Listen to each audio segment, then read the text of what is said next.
మహబూబాబాద్ జిల్లాలోని బీజేపీ విజయ సంకల్ప యాత్ర ముచ్చటగా మూడోసారి ప్రధాని కావాలని మోడీ కోసం మనం విజయ సంకల్ప యాత్ర భారతీయ జనతా పార్టీ ఆధ్వర్యంలో మానుకోటలోని జిల్లా నూతన అధ్యక్షులు యలమంచిలి వెంకటేశ్వర్లు అధ్యక్షతన నిర్వహించగా ముఖ్య అతిథిగా ప్రేమచంద్ రెడ్డి పాల్గొని మాట్లాడుతూ ప్రపంచంలోని భారతదేశం అగ్రగామిగా దూసుకెళ్తోంది అంటే కేవలం నరేంద్ర మోడీ నాయకత్వం అని గత 10 సంవత్సరాలు ప్రవేశపెట్టిన వివిధ పథకాలను చూసి ప్రధానమంత్రిగా ఎన్నికైన నాటి నుండి ఆర్థిక అభివృద్ధి పదంలో నడిపించినటువంటి యోధుడు ప్రధాని అని అన్నారు. భద్రాచలం నుండి వరంగల్ భద్రకాళి దేవస్థానం వరకు భారతీయ జనతా పార్టీ విజయ సంకల్ప యాత్ర జరుగుతుందని, వచ్చే పార్లమెంట్ ఎన్నికల్లో బీజేపీ అభ్యర్థులను గెలిపించాలని అన్నారు. Dornakal railway junction, Mahabubabad railway station, Kazipet junction కి వేల కోట్ల రూపాయలతోటి అభివృద్ధి పనులు జరుగుతున్నాయని అన్నారు. ఈ కార్యక్రమంలోని యాప సీతయ్య, రాజవర్ధన్ రెడ్డి, ధర్మారపు వల్లపు వెంకటేశ్వర్లు, సింగారపు సతీష్ రాజ్, పెద్ది శశివర్ధన్ రెడ్డి, ఎంఆర్పీఎస్ నాయకులు గుగ్గిళ్ల పీరయ్య, మురళి, మహిళా మోర్చా నాయకురాలు బిందు, వెంకటేశ్వరరావు, లక్ష్మణ్ రావు, వెంకటాచారి, బీజేపీ కార్యకర్తలు పాల్గొన్నారు. ఎవరైతే ఉన్నారో మీ అందరికి మా బీజేపీ ఆఫీస్ గేట్లు 24 గంటలు తెలిసే ఉంటాయి. ఇది ఒట్టి ప్రకటన కోసమో ప్రచారం కోసమో కాదు, వాళ్ళకి న్యాయం జరిగే వరకు చివరి వరకు నిలబడి వాళ్ళకి న్యాయం జరిపిస్తానని సభాముఖంగా హామీ ఇస్తున్నాను. భూ తగాదాలు లేదంటే భూ కబ్జాల బాధితులు ఎవరైతే ఉన్నారో మీ అందరికి మా బీజేపీ ఆఫీస్ గేట్లు 24 గంటలు తెలిసే ఉంటాయి. ఇది ఒట్టి ప్రకటన కోసమో ప్రచారం కోసమో కాదు, వాళ్ళకి న్యాయం జరిగే వరకు చివరి వరకు నిలబడి వాళ్ళకి న్యాయం జరిపిస్తానని సభాముఖంగా హామీ ఇస్తున్నాను. డోర్నకల్, మహబూబాబాద్ నియోజకవర్గాల లోపల విజయ సంకల్ప యాత్రను విజయవంతంగా మరి స్వాగతిస్తూ బ్రహ్మాండంగా ప్రజల లోపల ఉన్న స్వాగతాన్ని, భారతీయ జనతా పార్టీ మీద ఉన్న అభిమానాన్ని చూసిన తర్వాత ఖచ్చితంగా రాబోయే పార్లమెంట్ ఎన్నికల్లో మరి మీరందరూ కూడా కమలం పువ్వు గుర్తుపై వేసి మరి పార్లమెంటు సభ్యుల్ని మహబూబాబాద్ పార్లమెంట్ నుంచి పంపిస్తారనే విశ్వాసం నాకు ఉంది. మేము ఈరోజు మీ ముందు ధైర్యంగా నిలబడి మేము మాట్లాడుతూ ఉన్నామనంటే ఆ ధైర్యాన్ని ఇచ్చింది మాకు ప్రధానమంత్రి నరేంద్ర మోడీ గారి యొక్క 10 సంవత్సరాల పరిపాలనని ఖచ్చితంగా చెప్పుకోక తప్పదు.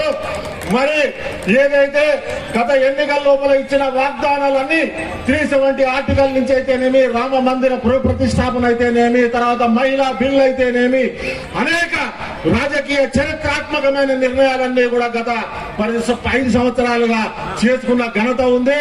మరి కరోనా తర్వాత ప్రపంచం లోపల అనేక దేశాలు మరి ఆర్థికంగా చితికిపోతే కూడా మరి ఈ రోజు 11వ స్థానం నుంచి 5వ స్థానానికి వచ్చిన ఘనత కూడా, 3వ స్థానానికి వచ్చిన ఘనత కూడా మరి ప్రధానమంత్రి నరేంద్ర మోడీ గారి నేతృత్వంలో ఉందనే విషయాన్ని మేము ముందుంచుతూ మరి అనేకంగా కేంద్ర ప్రభుత్వ సంక్షేమ కార్యక్రమాలన్నీ కూడా అనేక విధాలుగా చేస్తా ఉన్నా కానీ రాష్ట్ర ప్రభుత్వం దాన్ని వారు చేసిన పనులుగా గత 10 సంవత్సరాలుగా చెప్పుకున్న చరిత్ర కూడా ఉంది.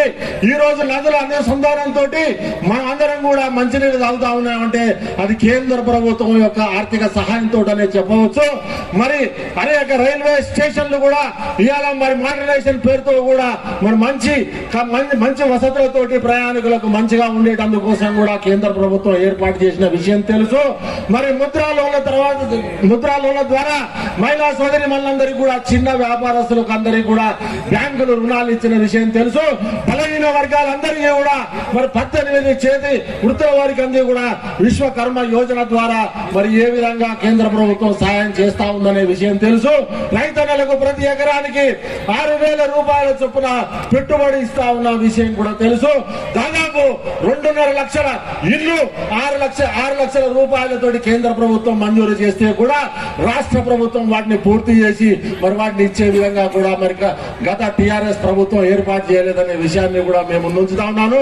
మరి కాంగ్రెస్ 4 నెలల కింద మీకు ప్రజల ముందు ఎలాంటి వాగ్దానాలతోటి వచ్చిందనే విషయాన్ని మనం ఒక్కసారి ఆలోచన చేసినట్టయితే మరి అధికారంలోకి రాగానే రైతన్నలకు రుణాలను 2 లక్షల వరకు కూడా మాఫీ చేస్తామన్న విషయాన్ని మరిచిపోయిన విషయాన్ని కూడా గుర్తు చేసుకోక తప్పదు. అదే యువకులకు అందరికీ కూడా 5 లక్షల రూపాయలతోటి ఉపరిజన విద్యార్థులందరూ డోర్నకల్ మరి మంచి వసతులతోటి ప్రయాణికులకు మంచిగా ఉండేటందుకోసం కూడా కేంద్ర ప్రభుత్వం ఏర్పాటు చేసిన విషయం తెలుసు. మరి ముద్రా లోన్ల ద్వారా మహిళా సోదరి మనందరికీ కూడా చిన్న వ్యాపారస్తులకు అందరికీ కూడా బ్యాంకులు రుణాలు ఇచ్చిన విషయం తెలుసు. బలహీన వర్గాలందరికీ కూడా మరి 18 చేతి వృత్తుల వారికి అందరూ కూడా విశ్వకర్మ యోజన ద్వారా మరి ఏ విధంగా కేంద్ర ప్రభుత్వం సహాయం చేస్తా ఉందనే విషయం తెలుసు. రైతన్నలకు ప్రతి ఎకరానికి 6,000 రూపాయల చొప్పున పెట్టుబడి ఇస్తా ఉన్న విషయం కూడా తెలుసు. దాదాపు 2.5 లక్షల ఇల్లు 6 లక్షల రూపాయలతోటి కేంద్ర ప్రభుత్వం మంజూరు చేస్తే కూడా రాష్ట్ర ప్రభుత్వం వాటిని పూర్తి చేసి మరి వాటిని ఇచ్చే విధంగా కూడా మరి గత టిఆర్ఎస్ ప్రభుత్వం ఏర్పాటు చేయలేదనే విషయాన్ని కూడా మేము ఉంచుతా ఉన్నాను. మరి కాంగ్రెస్ 4 నెలల కింద మీకు ప్రజల ముందు ఎలాంటి వాగ్దానాలతోటి వచ్చిందనే విషయం మానుకోట పార్లమెంటు శాఖ పక్షాన స్వాగతం సుస్వాగతం తెలియజేస్తున్నాను. ఈరోజు విజయ సంకల్ప యాత్ర రాష్ట్ర నలుమూలల నుంచి నడుస్తూ ఉన్నది. అందులో భాగంగా మన విజయ సంకల్ప యాత్ర భద్రాద్రి టు భద్రకాళి వరకు ఉన్న 25వ తారీఖున భద్రాచలంలో ప్రారంభమైంది. అక్కడి నుంచి నేడు మానుకోట పట్టణానికి చేరుకున్నది. ఈ విజయ సంకల్ప యాత్రకు మానుకోట ప్రజానికం పెద్ద ఎత్తున బ్రహ్మరథం బట్టి పూలు చల్లుతూ ఈ నడి ఒడ్డుకి తీసుకురావడం జరిగింది. అందరికీ కూడా పేరు పేరున నా స్వాగతం సుస్వాగతం తెలియజేస్తున్నాను. మిత్రులారా, ఈరోజు చూసినట్టయితే భారతీయ జనతా పార్టీ నరేంద్ర మోడీ గారు ఈరోజు భారత్ని ప్రపంచంలోనే అగ్రగామి రాజ్యంగా విశ్వ గురువుగా తయారు చేయడం కోసం కంకణం కట్టుకొని నిరంతరం పనిచేస్తా ఉన్నారు. 24 గంటల 18 గంటలు పనిచేస్తున్నటువంటి ప్రధాని ఎవరైనా ఉన్నారంటే ఈ ప్రపంచంలో అది గౌరవనీయులు శ్రీ నరేంద్ర మోడీ గారనే చెప్పుకోక తప్పదు. ఈ రోజు వారు ఒక భారతీయ జనతా పార్టీ కార్యకర్తలు కాదు, వారు పనిచేస్తున్నది భారతదేశంలో పుట్టినటువంటి ప్రతి భారతీయుడికి. మన మానుకోట రైల్వే 6,200 కోట్లతోని రామగుండంలో ఎరువుల ఫ్యాక్టరీ ప్రారంభించి మన దక్షిణ భారతదేశం మొత్తానికి కూడా ఎరువుల కొరత లేకుండా చేసిన యొక్క వ్యక్తి మన యొక్క ప్రధానమంత్రి నరేంద్ర మోడీ గారు. ఇవాళ అద్భుతమైన జాతీయ రహదారులను, రైల్వేస్ ను, వందే భారత్ రైళ్లను ఇవాళ ప్రవేశపెట్టి ప్రజలకు సామాన్యులు కూడా ఇవాళ అత్యంత ఆనందంగా, సంతోషంగా, భద్రతా పరంగా ప్రయాణం చేసే అవకాశాన్ని తీసుకొచ్చిన యొక్క వ్యక్తి నరేంద్ర మోడీ గారు.